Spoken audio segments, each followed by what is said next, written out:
മുഖ്യമന്ത്രിയാകാൻ ശ്രമിക്കുകയോ ആഗ്രഹിക്കുകയോ ചെയ്തിട്ടില്ലെന്ന് കെ.എം. മാണി റിപ്പോർട്ടറോട്. തനിക്കെതിരായ ബാർക്കോഴ ആരോപണം അടഞ്ഞ അധ്യായമാണ്. രമേശ് ചെന്നിത്തലയുമായി യാതൊരു പ്രശ്നവുമില്ലെന്നും ചെന്നിത്തല തന്റെ ആത്മസുഹൃത്താണെന്നും കെ.എം. മാണി പറഞ്ഞു. ഒരിക്കലും മുഖ്യമന്ത്രിയാകാനുള്ള ആഗ്രഹം മനസ്സിൽ സൂക്ഷിച്ചിട്ടില്ലെന്ന് കെ.എം. മാണി പറഞ്ഞു. മുഖ്യമന്ത്രി പദത്തിന് വേണ്ടി ശ്രമിച്ചിട്ടില്ല. അതുകൊണ്ട് തന്നെ മുഖ്യമന്ത്രിയാകാത്തതിൽ അസ്വസ്ഥതയില്ല. മുഖ്യമന്ത്രിയാകണം, അതിനുവേണ്ടി ഞാനിങ്ങനെ ഒരാഗ്രഹം മനസ്സിൽ സൂക്ഷിക്കുകയോ ഒന്നും ചെയ്തിട്ടില്ല. ആകാത്തത് കൊണ്ട് എനിക്കൊരു അസ്വസ്ഥതയോ ഒരു മനപ്രയാസവും ഉണ്ടായിട്ടില്ല. ഏത് സ്ഥാനവും വരുമ്പം വരും.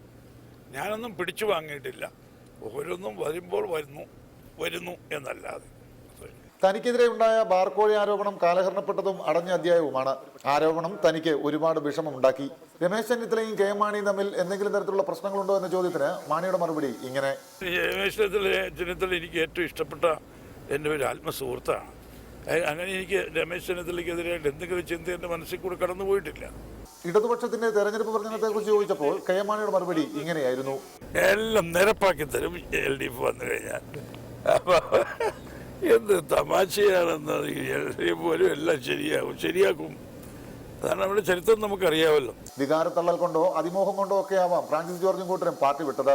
തെറ്റ് മനസ്സിലാക്കുമ്പോൾ തിരികെ വരുമെന്നും കെ.എം. മാണി പറഞ്ഞു. ക്യാമറമാൻ ലിബിൻ കെ ഉമ്മനൊപ്പം സനിൽ ഫിലിപ്പ്, റിപ്പോർട്ടർ, കോട്ടയം.